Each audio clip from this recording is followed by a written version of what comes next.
we gather at this hour as people of faith, with joys and sorrows, gifts and needs. We light this beacon of hope, sign of our quest for truth and meaning, in celebration of the life we share together.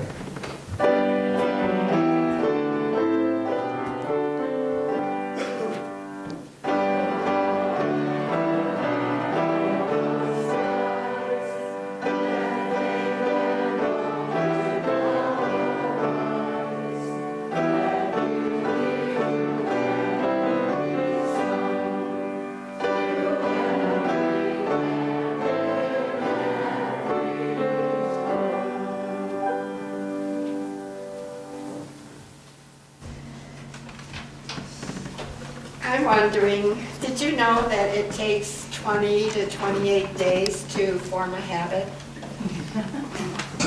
That you have to see an ad at least 3 times before you take action on the ad? Did you know that, or wonder why phone numbers are repeated 3 times on a radio ad or in television, often blaring at you? It's because you need to hear it 3 times, maybe to find a pen and pencil and write it down, maybe to say, oh yeah, I really want to call them. Well, did you know you have to do something 11 times before you've learned it? Well, there are lots more rules of thumb. If you get on the internet, you'll find a host of them. And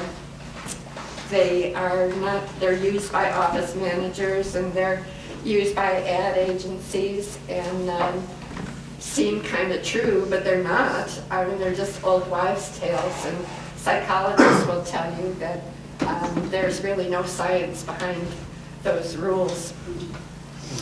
So I wonder if they work in reverse.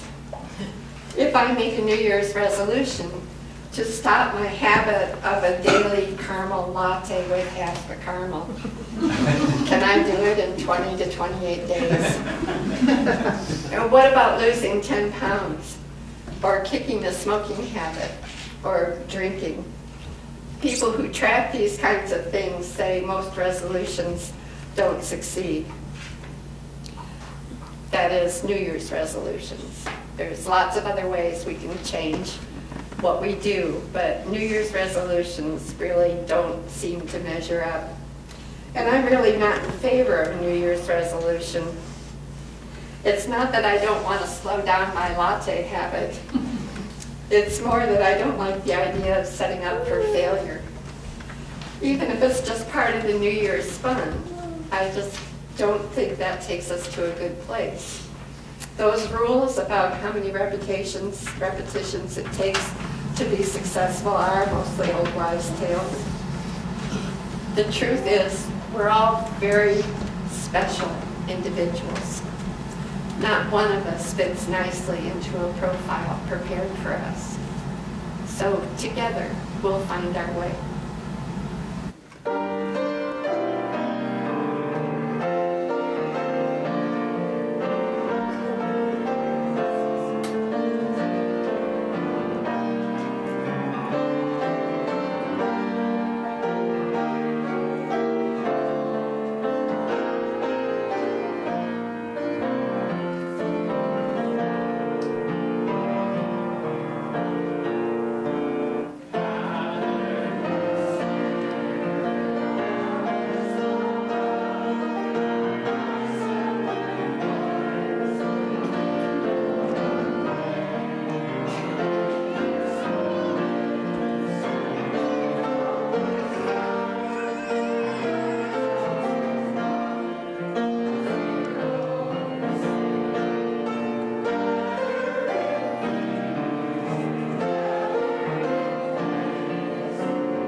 Well, I brought a gift today to this, my church, and to you.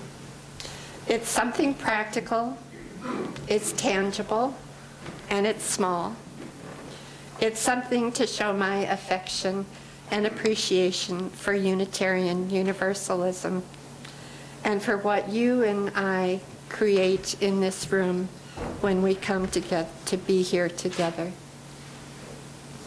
Today seems like the right day to have a gift because it's the first Sunday in the new year that we've been together for a service. In the old Scottish tradition, the first foot across the threshold in a new year always brings gifts of food and drink to celebrate the new year, to give a clean, fresh start for what is to come in the growing season, in relationships, in hardships, in good times. In other words, to welcome together all life's happenings in the coming 12 months. I grew up knowing about first footing. I reminisced earlier this week as I was in Indiana, sitting in my daughter's living room, watching the snow fall. I didn't have to be out in the weather. It was perfect. It was a perfect scene, like a snow globe. If I'd remembered to pack my boots, then it would have been fun to be outside. The Christmas tree lights were on. The dogs were all asleep. And as I was cozy warm, watching the snow, I thought about talking to you today. My mind ambled back to being a kid, sliding down the hill, making snowballs, getting snow down my neck, and coming inside feeling so cold and soaking wet. If it was New Year's Day, Uncle Bill would be over with gifts. He and Aunt Alice always brought traditional shortbread, fruit cake, and Mogan David wine for a Scottish celebration with people they loved. Well, actually, if it was a true Scottish celebration, it would have been whiskey. Of course, we kids got hot chocolate instead, and I don't think I ever tasted the fruit cake. Uncle Bill came to America from Scotland when he was a young man. He's the one who taught us about first footing. He told us that it was important to have your business in order by the new year, your house clean and in good repair, bills paid. The new year comes at the darkest, quietest time of the year, a time to plan and prepare for the longer days to come, a time to start fresh, giving the next 12 months every opportunity to be successful. Equally important, the first moment of the new year is not a moment too soon to bring cheer and good wishes to those near and dear to you. The Scots are not the only culture celebrating the new year in this way. Preparation of cleaning house and paying bills, as well as visiting family and friends with gifts of fruit and bread on the New Year's Day is a part of the Chinese culture, the Greek culture, the Vietnamese, and many more. The Buddhists go into the street squirting water on each other and washing all of the Buddhist statues. The Danes put broken dishes on doorsteps. All these traditions are meant to bring good luck and a good start to the new year. Although the date of the new year changes throughout the world, the idea of a fresh start is common. Some New Year's dates are set on the first equinox. Some follow the Julian calendar or other religious calendars. T.S. Eliot wrote in his poem, Little Gidding, "For last year's words belong to last year's language, and next year's words await another voice." He goes on to say, "And to make an end is to make a new beginning." As an aside, I think many of us are feeling Eliot's words in regard to Washington. To make an end is to make a beginning. I'd like to think the House of Representatives will find a new beginning. Can we say, as Eliot does, that last year is over? Is the slate wiped clean? I don't know about that. There are memories of the past I'd like to keep. On the other hand, though, there are memories I'm happy to be rid of.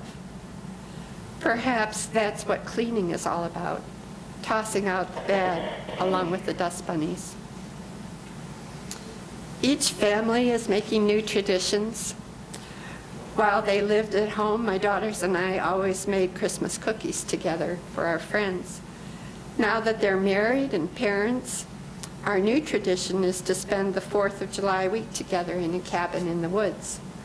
Those are good things, in good repair. The more I think about New Year's traditions, the more they mean to me. These are centuries-old traditions. They are the kinds of ideas that can seem trite or rich in meaning with what is most important to society.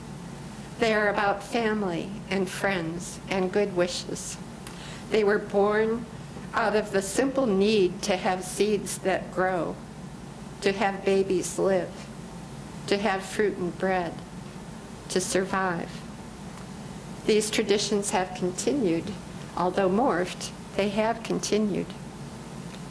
For the Western world, they're no longer about survival, but they are about family and friends. We can make sure they're a celebration of love and good wishes for whatever is coming our way. Let's stop a minute to look at some other traditions we celebrate. Some are just plain fun. Perhaps in the past they made sense, but some don't even make sense anymore. For instance, what about Halloween's trick-or-treat? The trick-or-treat idea is American in origin. Perhaps the people who find this practice baffling are the little kids paraded around the neighborhood. Any other time of the year, parents forbid children to talk to strangers. They forbid their children to beg for candy, and they forbid children to roam the streets at night. And most parents would never suggest doing damage if you don't get your candy. Well, let's go on to Thanksgiving.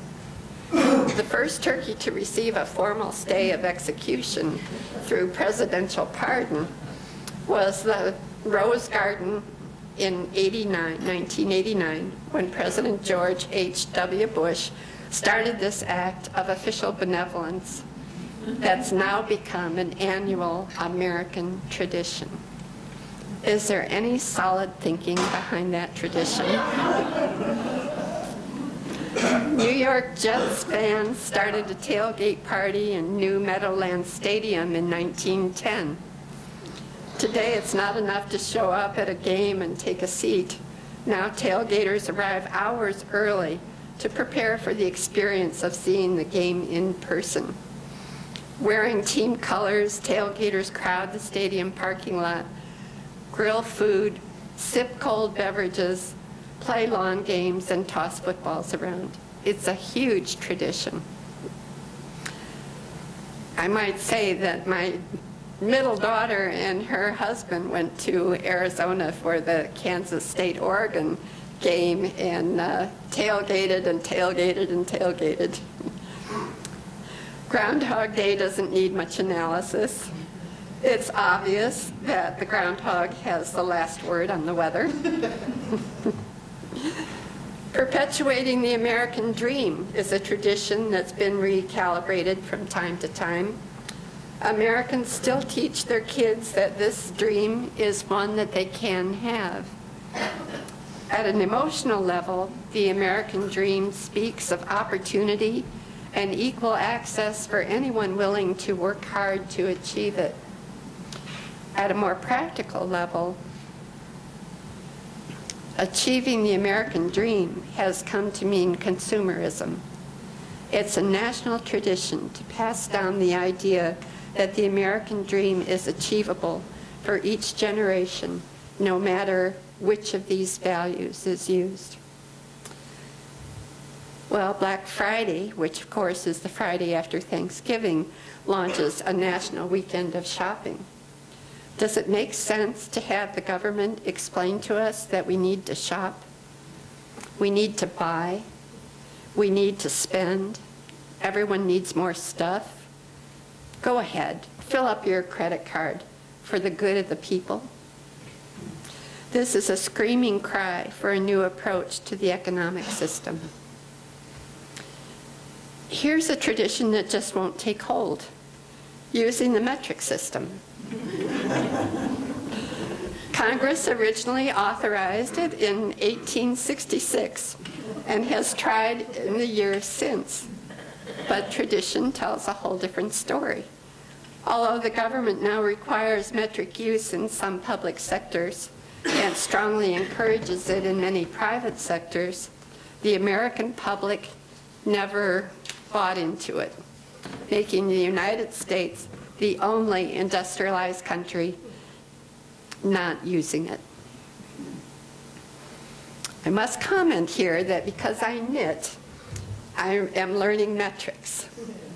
Knitting tools and directions are always in both systems.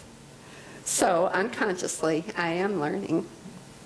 The government didn't really set out to implement the system. Rather, they decreed it. I think there's a lesson of intention here, or lack of intention. When looking through some of our American traditions, there are many to honor and preserve. We can honor preserving the story and moral.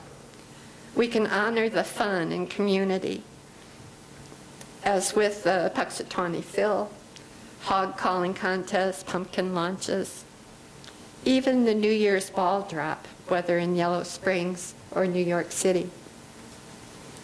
What's important here is intention. Just like so much of life, using intention about traditions helps to sort out the wheat from the chaff. I really don't see the point in launching pumpkins, but my son-in-law does. I really did not want my children to go out on Halloween. The year they were interested in going was the year after someone reported finding a razor blade in an apple. The story was all over the news.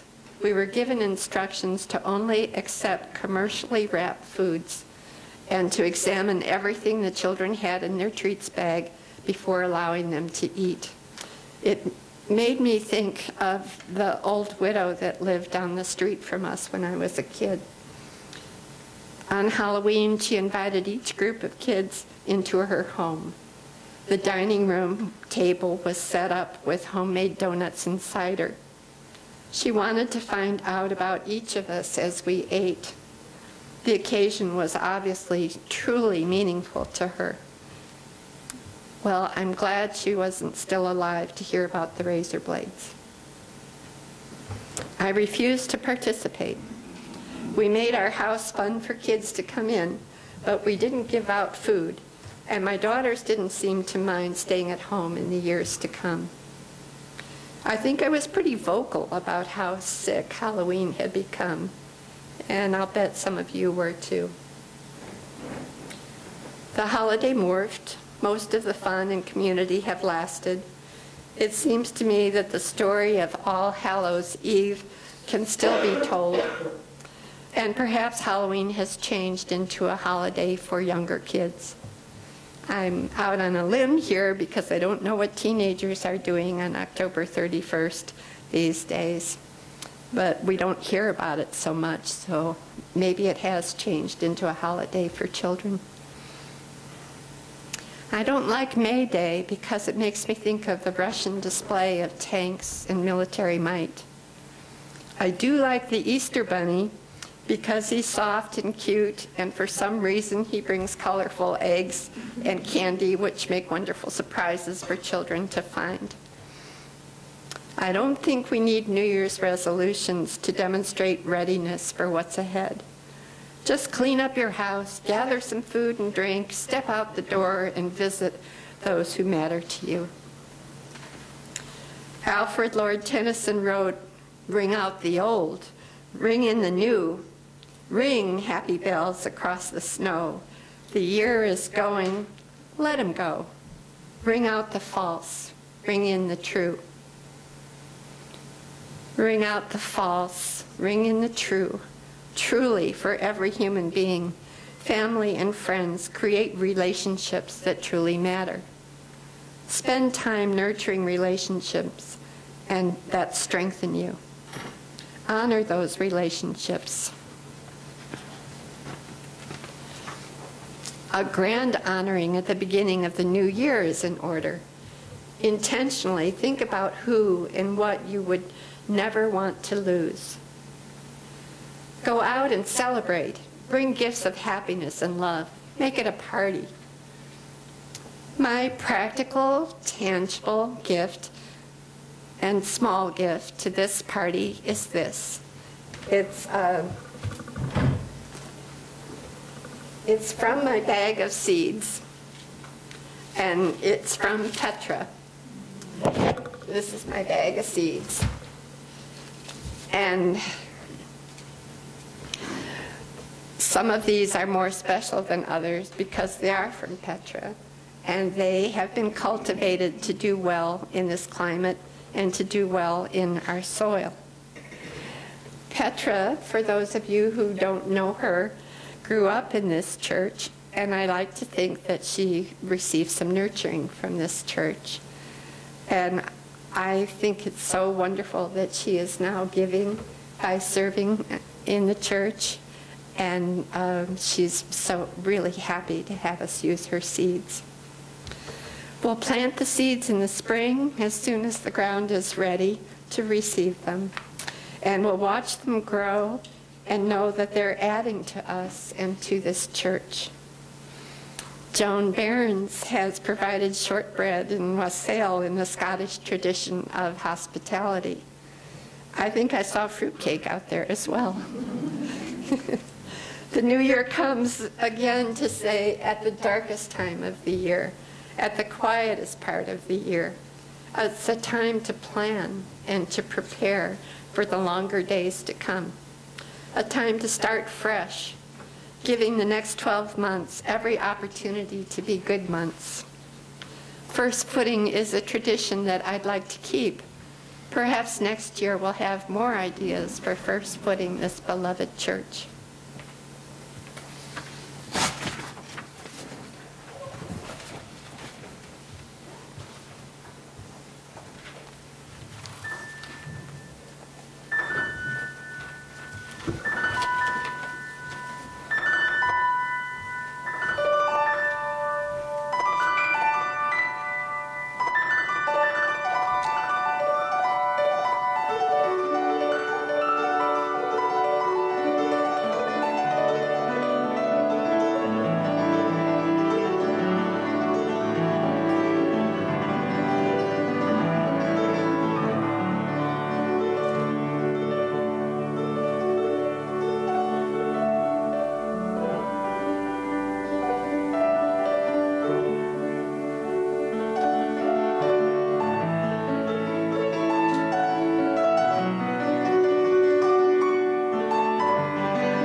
Join us for worship every Sunday at 10 a.m.